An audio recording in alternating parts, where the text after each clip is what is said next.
Hello friends, welcome to your channel make physics easier by Mayur Agarwal. मैं आपका teacher, आपका friend मयूर आज आपके साथ फिर से हूं एक नए वीडियो के साथ, जिसमें आज हम लोग सीखेंगे how to find the sum of terms in an AP. Last video जो मैंने आपको दिया था उसमें मैंने आपको nth टर्म फाइंड करना और एपी की ब्रीफ नॉलेज दे दी थी, बेसिक नॉलेज आपको मैंने प्रोवाइड करा दी थी। आज हम लोग सीखेंगे किसी भी एपी के पर्टिकुलर सम्स का, पर्टिकुलर टर्म्स का क्या सम आता है। सो we have today's topic sum of n terms in an AP. This is today's topic. So for that we need three quantities A, D and N. A is the first term, you know very well in the AP. D is the common difference, as you know common difference will be the same, and n is number of terms.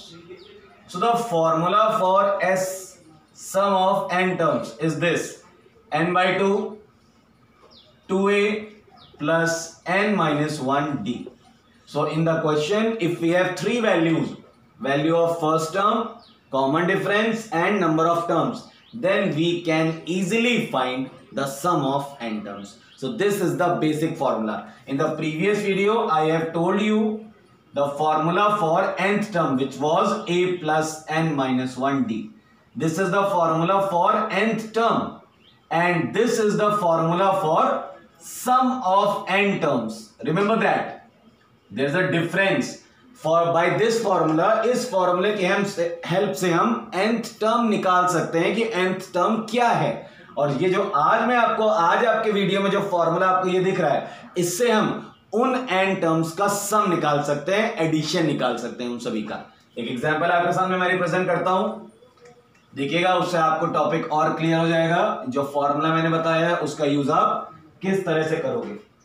We have a series AP 1/15, 1/12, 1/10 and up to 11 terms. We have to find up to the 11 terms sum.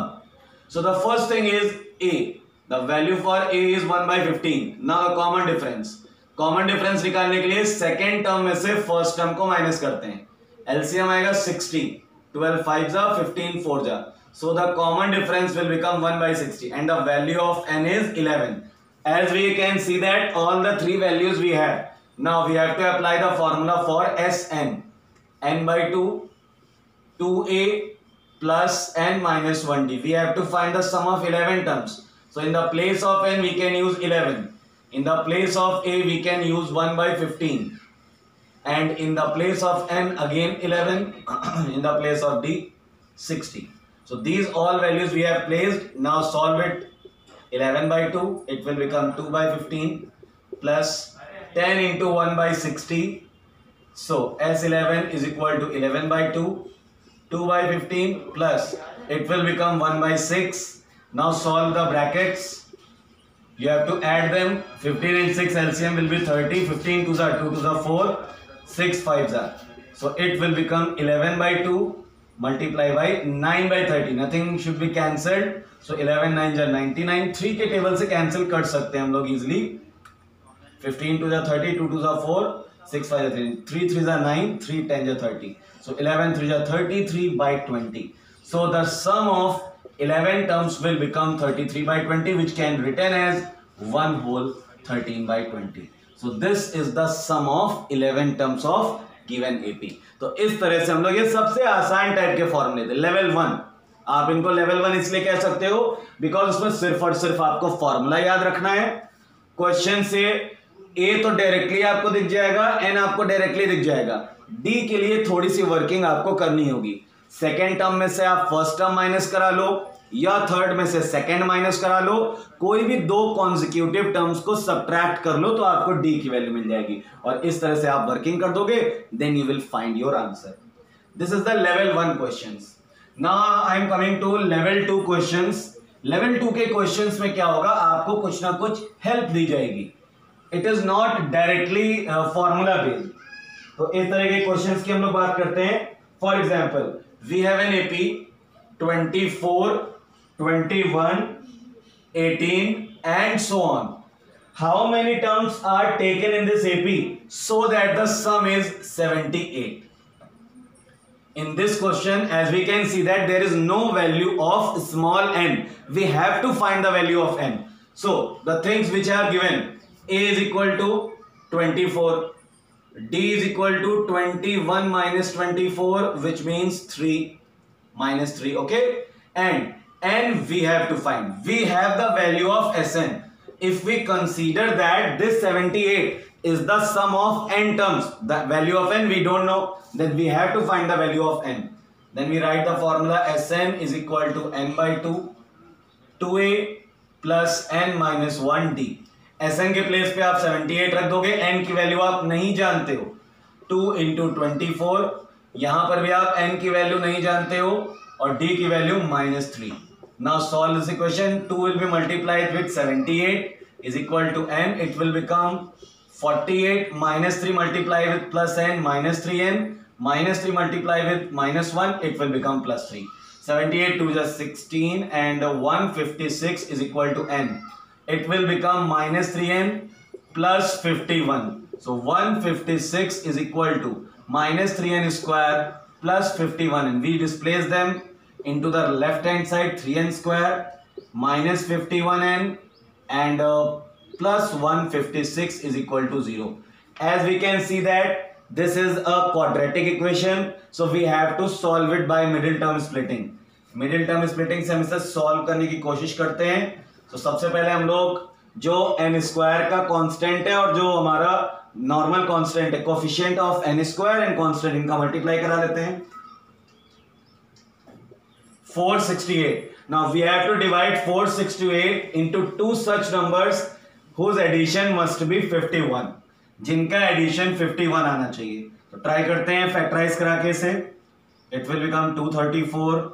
It will become 117 with the table of 3. 3 3s are 9 and 3 9s are 3 2s are 6 6 2s are 12. So 39 and 12 are the numbers. 3n square minus 39 minus 12n plus 156 is equal to 0. In the first two numbers 3n is common, so the remaining is n minus 13. Last two numbers 12 is common, so n minus 13 is equal to 0. So n minus 13 in first bracket and n minus 12 is in the second bracket. So one value of n will be 13 and the second value is n is equal to 12. Both are positive. So both we can accept. So how does it possible? Sometimes in the question it is asking that what is the reason behind double answers. जैसा कि आप यहाँ देख रहे हो, यहाँ पर हमारे दो आंसर्स आ रहे हैं. We can say that 13 terms का भी सम 78 हो जाएगा और 12 टर्म्स का भी सम 78 हो जाएगा. ऐसा कैसे? आज तक तो ऐसा होता नहीं था. जब भी हम निकालते थे तो एक आंसर एक्सेप्टेबल होता था, एक नॉन एक्सेप्टेबल होता था. यहां पर ये रीजन आने का, यहां ऐसा आंसर आने का रीजन ये है बेटा, बिकॉज जैसा कि आप देख रहे हो ये जो एपी है ये डिक्रीज होने वाली एपी है. तो जब ये एपी डिक्रीज हो रही है तो इसका मतलब है एक टर्म यहां पर मोस्ट प्रोबेबली 0 आया होगा. एक टर्म जब 0 आया होगा तो अगर हम उसको 12 टर्म्स के टर्म में कंसीडर करें, 0 को हटाकर, तब भी सम 78 आएगा. और अगर 0 को इंक्लूड कर लेते हैं तो वहां पर टर्म्स बन जाएंगे 13, तब भी सम 78 आएगा. क्योंकि 0 को किसी भी नंबर में ऐड करने पर उस पर कोई भी फर्क नहीं पड़ता है. तो डबल आंसर का रीजन यही है, because here in this AP most probably one term is the 0, क्योंकि यहां पर एक टर्म 0 हो सकता है. तो ये थे लेवल 2 क्वेश्चंस जिसमें आपको सम ऑफ टर्म्स दिया जाता है, एपी दे दी जाएगी, लेकिन आपको यह मालूम करना रहेगा कि ये सम कितने टर्म्स का है. It means value of small n. तो इस तरह से वर्किंग करते हैं. यहां पर आपको मिडिल टर्म स्प्लिटिंग की नॉलेज बहुत अच्छे से होनी चाहिए, क्योंकि इन क्वेश्चंस में इसी तरह की इक्वेशन एक बनेगी. तो आते हैं हम लोग नेक्स्ट लेवल के क्वेश्चंस पर, लेवल 3 पर. लेवल 3 में थोड़ा सा हम लोग और बढ़ाते हैं डिफिकल्टीज, लेकिन डिफिकल्टीज बढ़ाने का यह मतलब नहीं होगा कि हमारा कॉन्सेप्ट कहीं से बदलेगा. Concept will remain as it is. For example, sum of first 6 terms. Look at here. Sum of first 6 terms is given 36. ये एक इंफॉर्मेशन दी गई है.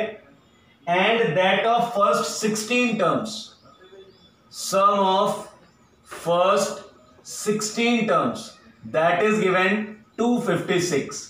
ये दो हमें इक्वेशंस दी गई हैं। Find the sum of first 10 terms. Obviously जब हमें 10 टर्म्स का सम फाइंड करना है तो n की वैल्यू तो 10 हो जाएगी, लेकिन a और d हम जानते नहीं है। a और d निकालने के लिए ये दो हमें हेल्प दी गई है। देखिए सम ऑफ फर्स्ट 6 टर्म्स, तो 6 टर्म्स में जब हम फॉर्मूला लगाएंगे तो 6/2 2a प्लस 6 माइनस 1d, क्योंकि हम a और d नहीं जानते इसलिए हम इनकी वैल्यूज नहीं प्लेस कर सकते।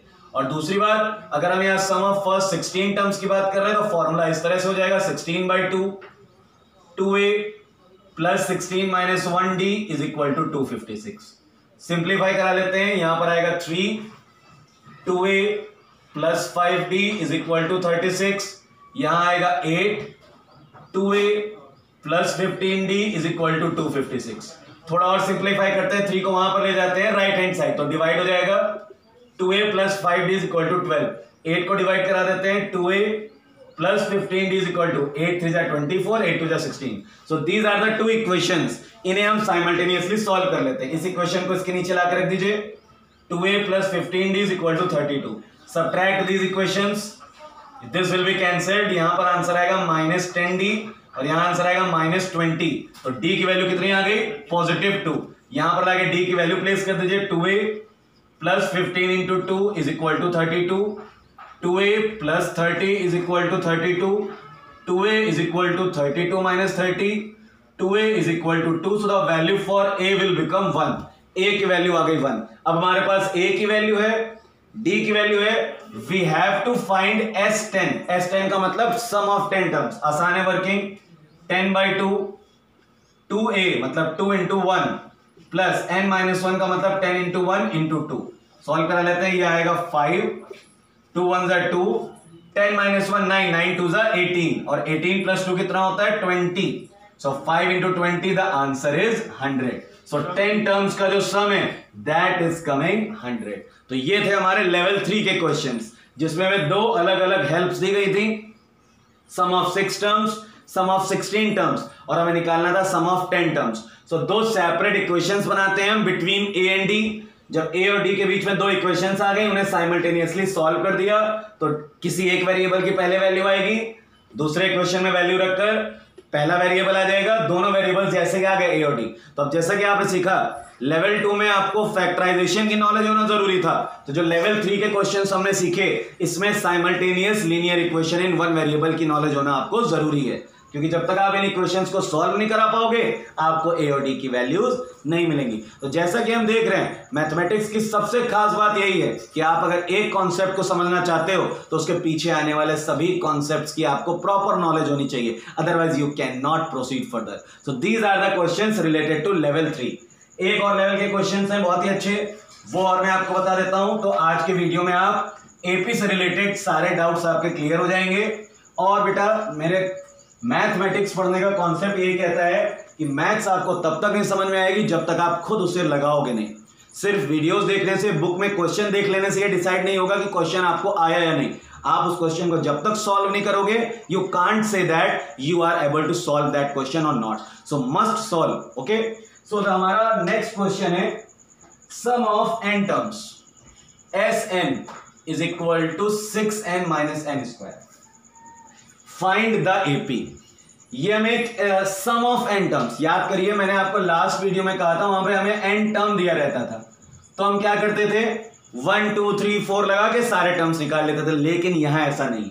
यहां ऐसा क्यों नहीं है? देखिए सबसे पहले जब आप यहां 1 लगाओगे तो 6 इंटू 1 माइनस 1 स्क्वायर, सो ये आएगा 6 माइनस 1, सो S1 की वैल्यू आ गई 5।